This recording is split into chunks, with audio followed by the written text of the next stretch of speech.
Honorable David Jones, distinguished members of the House of Commons and House of Lords, you are most welcome. Your concern about human rights and democracy in Iran and your stress on the role of the Iranian resistance to bring freedom and democracy to Iran is truly commendable. You pioneered the right policy in Europe on the most dangerous threat of our times, namely the theocracy ruling Iran. You have shown great courage in defending this policy. I know this has not been easy, especially when governments are so engaged in appeasing the regime. It is very difficult to move in the opposite direction. You are pressured, but of course these are part of standing up to such misguided policy. I would also like to commend you for your declaration on the need to adopt a decisive policy on Iran. And years ago, we warned against the danger of nuclear mullahs. Time and again, we revealed information about their secret nuclear program.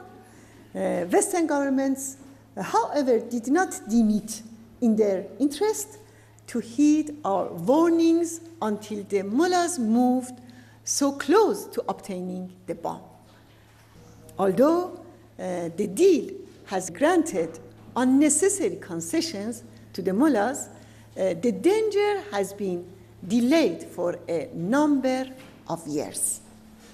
It was proven that the warnings of the Iranian resistance and the British Parliamentary Committee for Iran Freedom were correct. Now we are warning yet again against the danger of Iran's ruling theocracy.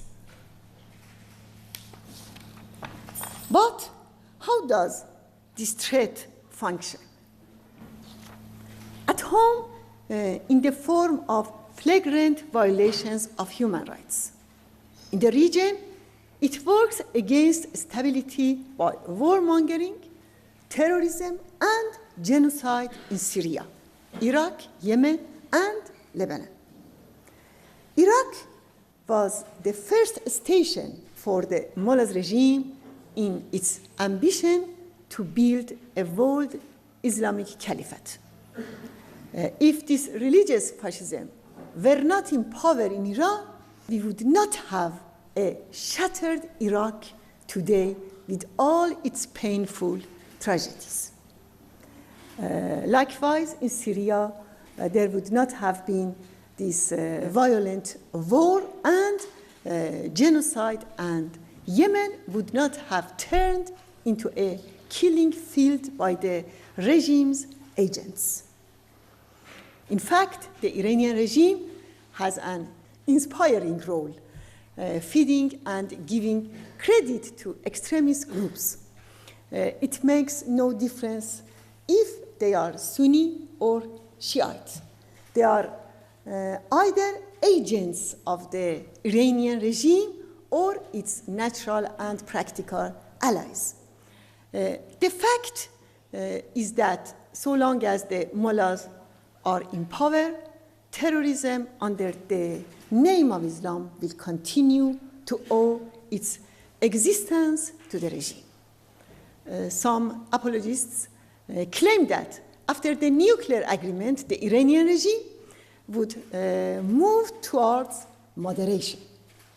Yet, we can see that the situation is otherwise. Human rights abuses in Iran have worsened after the nuclear deal. So has the mullahs' meddling and massacre in Syria. They have even got Russia involved. They have stepped up their efforts to expand their missile system.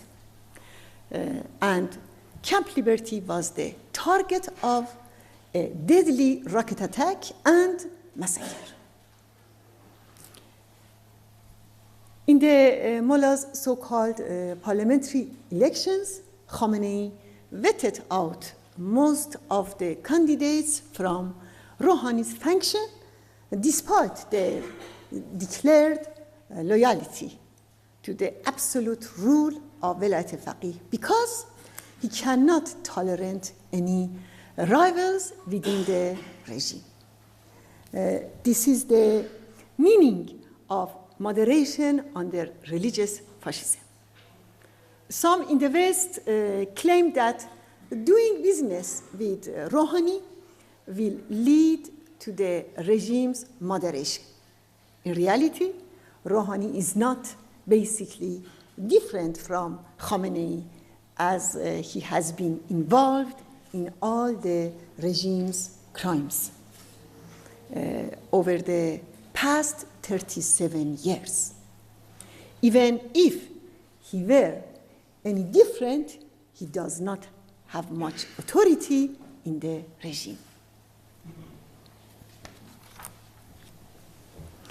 Every contract signed with Rouhani is a helping hand to the Mullah's supreme leader. Let us take a look at the commercial deals with Iran. Today, at least half of Iran's GDP is controlled by Khamenei and his Revolutionary Guards Corps. Therefore, most of the contracts signed with Iran are actually signed with companies that are affiliated with Khamenei or the IRGC.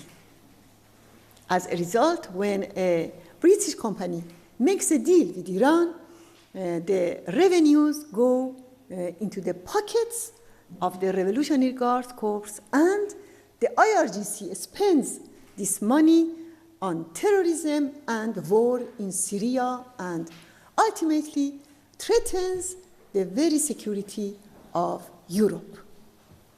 So you can see that these companies are not only ignorant to human rights in Iran, but they also endanger Europe's security for trade with the regime. Therefore, supporting such false moderates in this regime are in the interest of Khamenei and the IRGC. Dealing with this regime will fund terrorism, turning a blind eye on human rights violations in Iran and the protection of Iranian freedom fighters in Camp Liberty will help the regime.